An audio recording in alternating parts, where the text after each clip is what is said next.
Welcome to Heaven is Real. On this channel, we explore and narrate near-death and supernatural stories from people who had a glimpse of the other side.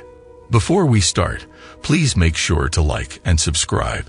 It helps the message in the video to reach more people. Thank you.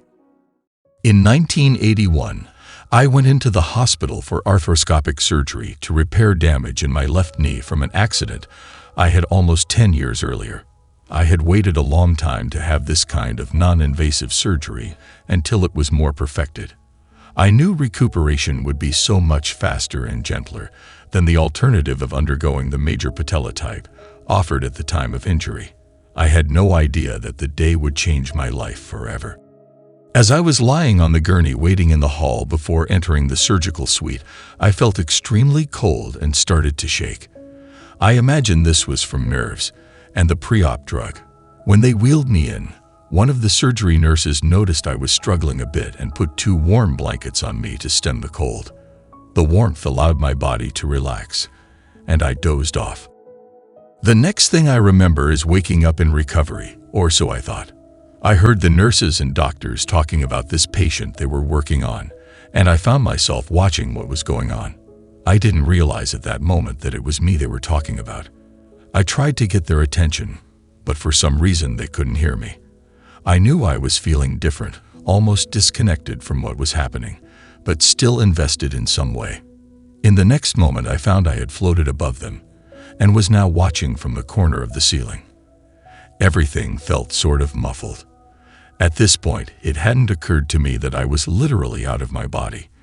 In hindsight, it is amazing how my mind didn't connect to what was really happening and how I just sort of followed along.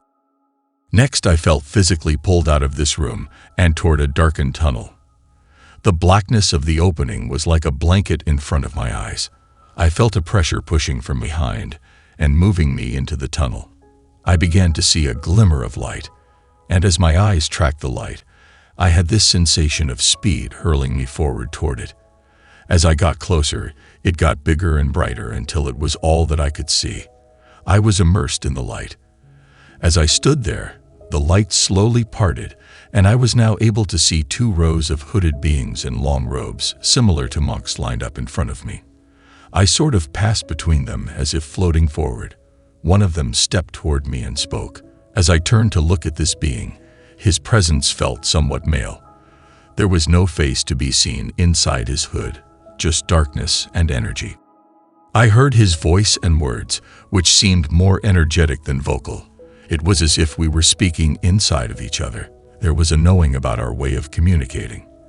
At this point, I became overwhelmed with this feeling of unconditional love surrounding me. It was as if all of the hooded ones were radiating love to and through me. I felt totally cherished for the first time in my life, on a level I never knew existed. I was home. This is what I had been missing. This was a yearned for connection. I knew I didn't want to leave this bliss and joy that I was so privileged to experience. At the very moment that I was feeling so complete, I heard him say, "It's not your time. You must go back. Your child needs you." I was dumbfounded. How could I be asked to leave home? I had just found it. I pleaded, "I want to stay." I was then reminded that I had a 6-year-old daughter who needed me as her mother.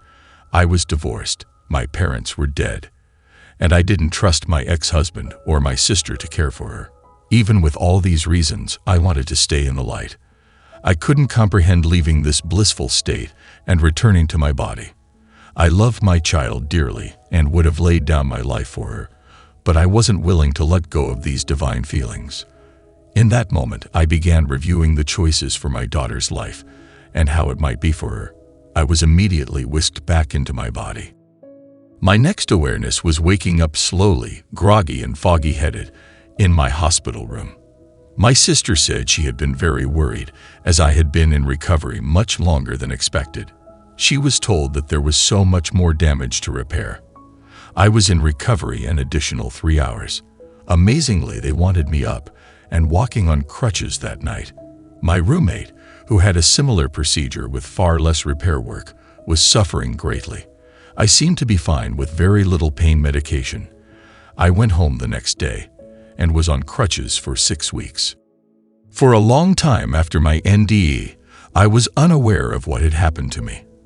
I didn't know anything about near-death experiences, nor did I have anyone to talk to about it. I only knew that I had been forever changed and that nothing felt as it had before. Through flashbacks and dreams, the memories started coming back together. Once I remembered the feelings I had experienced, I knew I had to find a way back to recreate them in some way. I found a wonderful mentor who guided me into meditation and taught me how to find the heart connection within.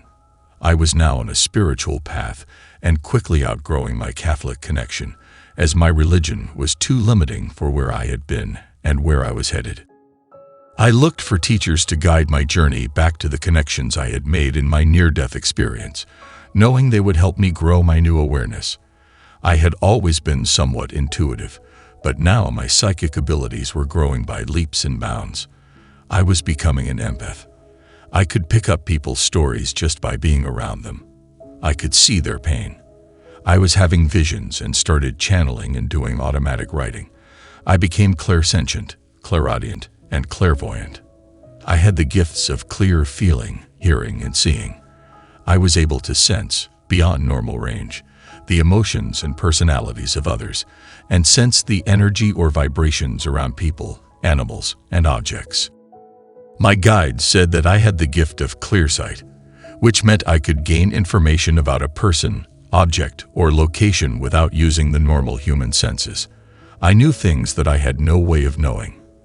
I became aware of my gifts and needed to share them. When my daughter was still young, she believed that I had eyes in the back of my head, as I could see what was happening with her before it occurred. Now, after all these years, the most profound part of having had my near-death experience is the awareness that there is so much to be grateful for and joyful about. There is nothing to be afraid of in living or dying. I know that we are all loved and cherished, and never judged by the universe, source, spirit, God, or whatever name you choose, no matter what. I also know that death is a process and a continuing journey that is as sacred as birth. And because of this, I am passionate about inspiring self-love and appreciation wherever I can.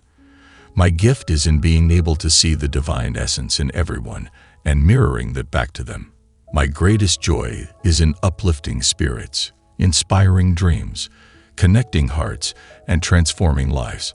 I'm a spiritual life coach, intuitive counselor, and vibrational healer now.